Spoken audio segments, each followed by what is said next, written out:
Hi everyone, my name is Charles Palmer and I am introducing Ruth O for the interviewee for project manager. Ruth is from Las Vegas, Nevada. I chose Las Vegas, someone in the Las Vegas area because I live here and I wanted a regional or local point of view in regards to project management. Um, Obviously, Vegas is a very specific industry, has a specific industry, and I wanted that in the interviewee. Ruth is also comes from a background of a corporate employee under project management, but also she works for a firm. So during the interview, she kind of goes in and out between a viewpoint of a in-house project manager and also a firm. So there's those two kind of viewpoints in the interview. Likewise, Ruth is very enthusiastic and she talks a lot about education and where she thinks the project manager profession is going, its past and its present. She also talks about challenges that she had throughout her career and she currently has. And she also talks about best practices of a project manager and advice of anyone who would want to be a project manager in the future. Um,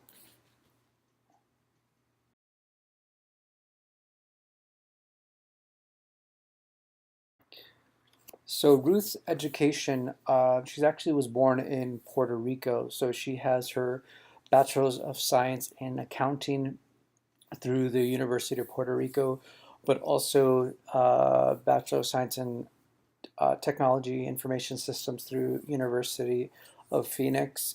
In regards to her education, she mentions that she's had over about 15 years of experience. So it's been at least 15 years since she's had um, the Bachelor of Science classes. So she does say that things have changed a little bit. There are more classes for those who are interested, such as our class right now for project management. But especially 15 years ago, there wasn't many classes. All she had was two classes that were specific to project management. And she also later talks about there's not a lot of project management specific degrees, which I'll talk about in the next slide. As far as experience, I mentioned she has 15 years of project management experience. She's worked for Dell. She's worked for Caesars Entertainment Group, which is like Caesar's Palace. So they're more hospitality and casino, obviously. And she currently works for a project management firm here in Las Vegas, and they specialize mostly in software development, integrated systems, stuff like that. She also said that sometimes they do security as well. Overall, she has such a dynamic experience from both in and out of corporate world and also project management firms. So it's really interesting to hear her point of view. During the interview, it was a little difficult because she was going in and out so quickly, and she's full of enthusiasm. So it was a little hard to kind of piece it all together. My summary kind of reflects that, but overall.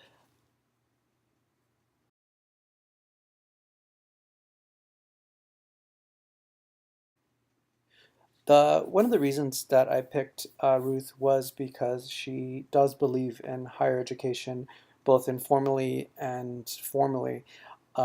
She mentions that she herself might want to get a master's degree that specializes in project management, but her true interest was piqued when her own education was involving a project within one of her project management classes, and she had a chance to integrate some information systems, and that's what truly piqued her interest.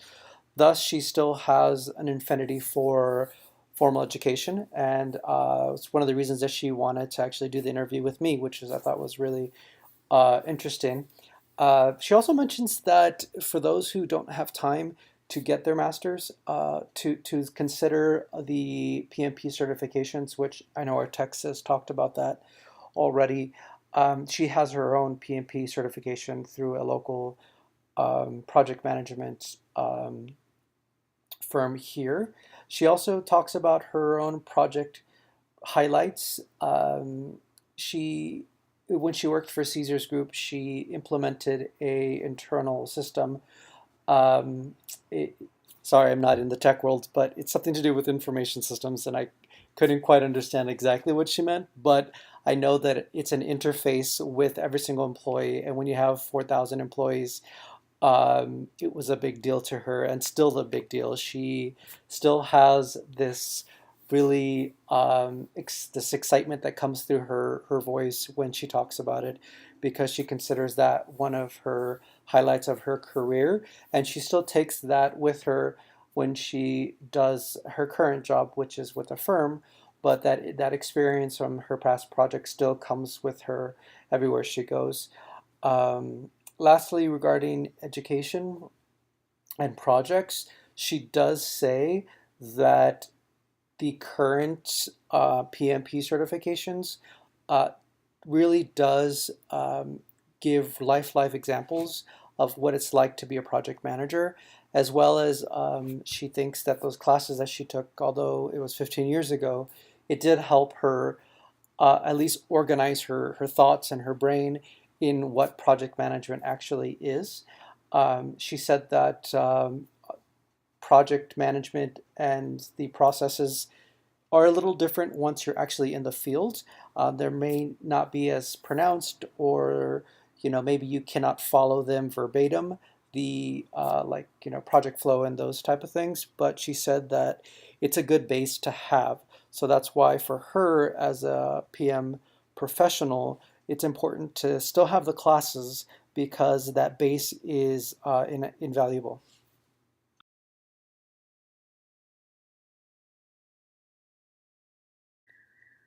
The project management scope is really important to Ruth, and she does mention she uses things like flow diagrams, communication plans, you know, budget analysis, all these different things for project scope.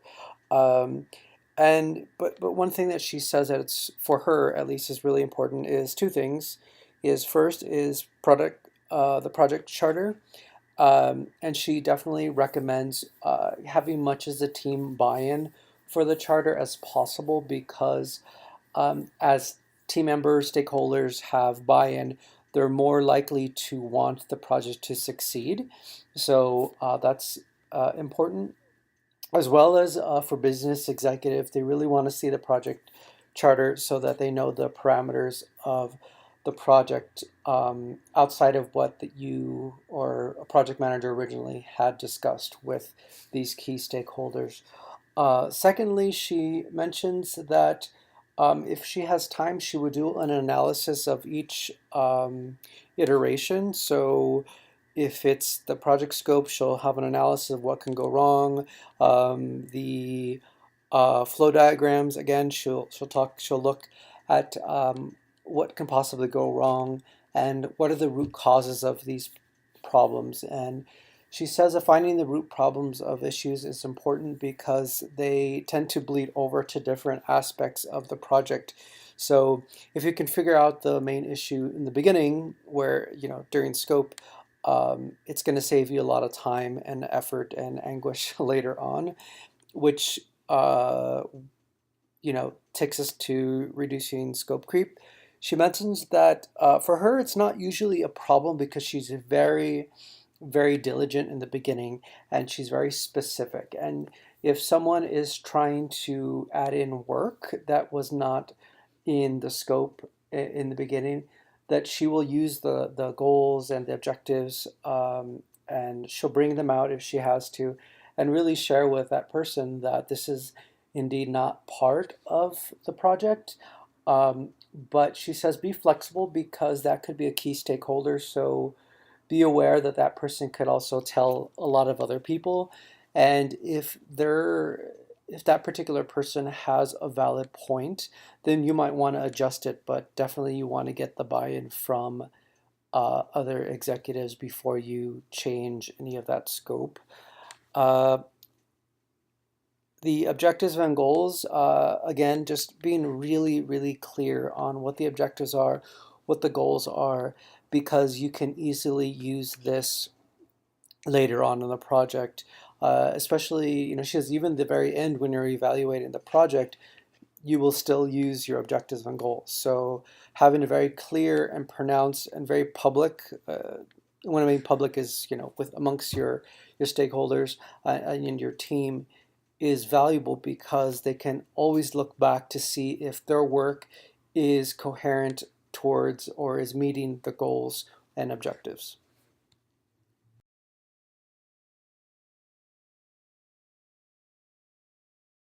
In regards to risk management, the Ruth mentions that she definitely uses budget analysis, resource risk analysis.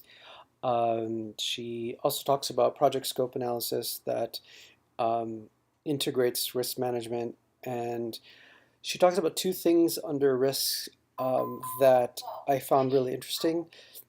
So first is the resistance to change as a risk, which our test text definitely talks about, but for her specifically, when it comes to information systems, a lot of times the users themselves are a risk because they do not want to adapt to it, although it comes from the CEO. Um, a lot of times, but she definitely puts that in her risk mitigations because there's always a chance that users do not want to change or resist change. But she says that she definitely uses um, different methods to reduce those type of risks, and she puts that more on the implementation part, as well as Cotter's. She actually mentioned Cotter's risks as well, and integration risks as well. So when it comes to systems, obviously, if her team's creating these systems, she has to make sure that they actually are able to integrate with the corporation systems. And sometimes during like a integration and during the test runs, it might work fine. And then when it's actually fully live, there are sometimes issues. She says that sometimes the interface breaks down or there's some type of bug that they were not anticipating. So she always has to consider those as risks when it comes to information systems. So I guess that's specific to her world. She lastly talks about contract risks where within the contract, she is or her firm is supposed to be paid at X amount of time, X amount of dollars, and sometimes the vendor might be late in paying, which can also affect later their ability to pay things like the SME or the hotel if it's like a launch of some sort. So keep that in mind that there is always a possibility that the firm might not get paid in time. So that's always another risk as well. Lastly, she mentions that if you're really considering all risks and you're analyzing all these risks, that it will help reduce stress later on. And this also, it's kind of like the project scope, because if you're analyzing scope, if you're analyzing your risks and you're being proactive at these things, then ultimately you're going to reduce the stress level later on because these risks can bubble up. And if you are considering these things early on, then you're not caught off guard, so to speak. Um,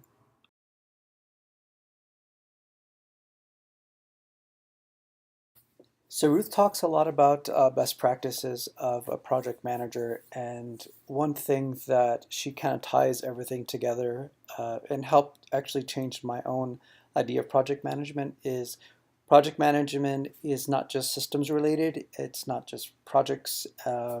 It's really the people behind it because you're essentially managing people through project management. And she says a lot of times that reducing stress comes from the preparation. So if you're really, really prepped on your risk management, mitigation, and your goals and objectives are very clear, she says that helps a lot about reducing stress, because sometimes the stress comes around when you're not prepared and something pops up and an employee or the vendor is extremely angry because you'd never covered that or you weren't realistic with your scope. So again, using preparation to reduce stress was really awesome that she talked about that, as well as the dynamics with a subject matter expert. It was interesting because she has a really good relationships with SMEs, and she says that they really do enhance projects. She uses them formally within her trainings as well, if it's a training or if it's a launch or whatever. She talks about making sure that the subject matter expert is actually with them, so that way, if anyone has a specific question, that the expert can actually talk about them. But she also talks about using the SME long term, because usually the SME will be with you for several projects, not just one. And if you have a good relationship with SME, it's not like you're rebuilding that wheel every single time. And she says that can be daunting if you're constantly using brand new SMEs every single project, because you have to, the ways of working are always different between each person. And once that person learns your way of working, then it's easier as project goes on. And she also mentions as a best practice is don't forget to share the success with the SME. Sometimes your SME comes in for a few weeks or a month and then they leave, but they don't really know the outcome. So making sure that they understand that the project was successful for X, Y, and Z. But if there is feedback and constructive feedback, to give the SME that feedback as well. She also mentioned PM software. She talked about what she uses now. She said there's so many, and but she's right now using Basecamp, and she really think that is super valuable because other firms and other employees or corporate employees from other companies also use the same Basecamp software. And she has the Basecamp app, I guess. I'm not familiar with how it works specifically, but she says that it's so easy for her to, finish projects, via her iPhone, which is different, she said, from 5 to 10 years ago when you had to have Excel spreadsheets and all those things ready, and people, worked off Google Docs, which she says it's helpful, but if you have the software, that it makes you look that much more credible, because those reminders get popped up and you never forgetting when things are due or who's responsible for what. The one thing she did say though regarding software is do not rely on software to do your work between people, meaning um, software is software and you're working with you and a computer, but the people behind the software is really important. So don't forget to follow up with people one-on-one. Don't forget to have your touch bases. Don't forget that there's people behind the software. And I think that talks a lot about the interpersonal skills that I'll talk about towards the end. But she says that if you're not using the interpersonal skills correctly, and if you're not engaging with people, that the software is your clutch, and you don't want it to be your clutch. It's not the main reason that you're a project manager.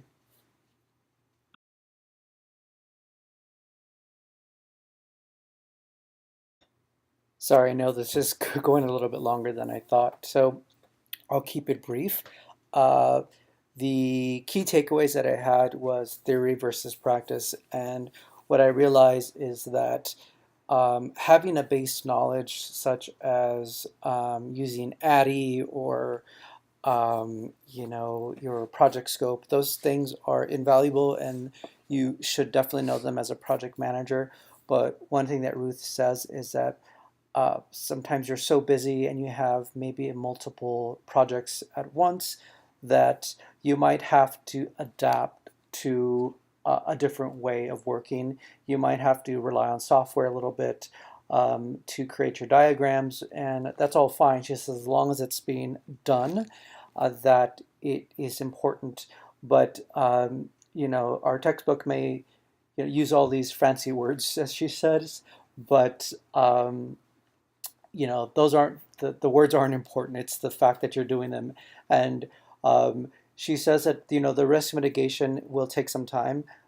So looking at that, but the rest is kind of pretty easy to save all your documents and you can reuse them, which I thought was really interesting, and which is definitely a little bit different from the adaptability part, which is a key takeaway for me.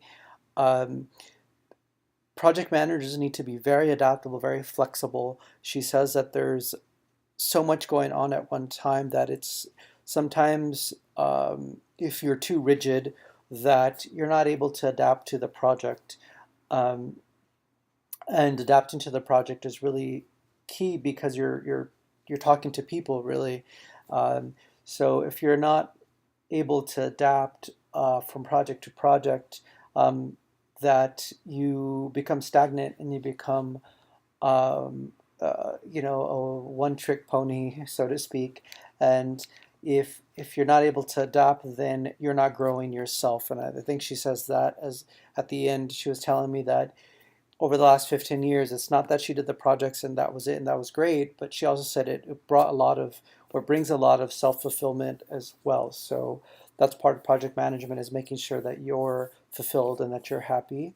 And lastly, a key takeaway was the people behind the systems. And I definitely think that using those interpersonal skills is vital.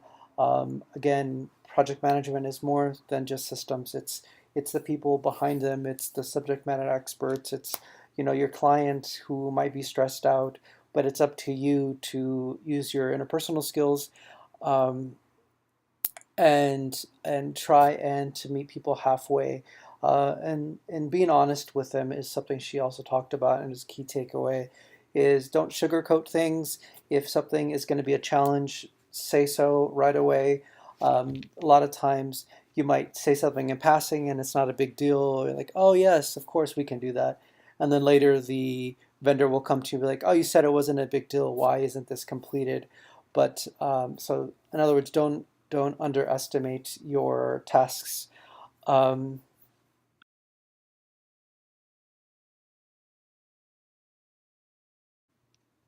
all right, our last slide here. So a bit of personal reflection in regards to project management after the interview with Ruth.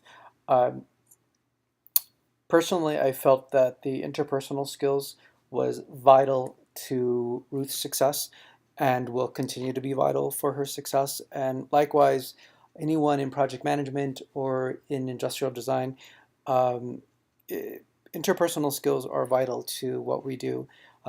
It's a people business. We're constantly putting out fires, and putting out fires is not just systems. Maybe it's sometimes systems, but it's usually having to do with conflict. So uh, the she didn't use this term, but what I realized is Ruth was really talking about mindfulness, which was our last module, and understanding that you can take a deep breath, you can empathize with people, you can use great questioning to try and reflect on what the other person's feeling, and how are you feeling about the situation, without jumping the gun and trying to overtake a conversation, or using your anger in response.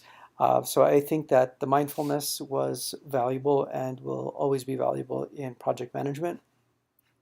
And she also says patience. Patience is a virtue, which again is kind of intertwined with mindfulness. But I really found that Ruth thinks that being patient is definitely that virtue, because um, you're relying on people and you can't push people. You can push people to a certain amount, but you can't keep pushing them, and you're starting to push them away, especially in project management. You can tell them that it's due at a certain time, but if you're constantly on them as far as being like micromanaging, then it's gonna just hinder the situation and make things a little bit longer than they need to be. That doesn't mean you don't need to check in with people. It just means that you being patient is sometimes more important than rushing. Uh, Lastly, I wanted to share this quote with everyone, and it kind of sums up the project management world in my eyes. Never a dull moment in project management, and that's Ruth. And she really believes this, and I definitely believe her because she was so busy that the conversation happened at 11 p.m. because that's the only time that she had available. So again, never a dull moment in project management.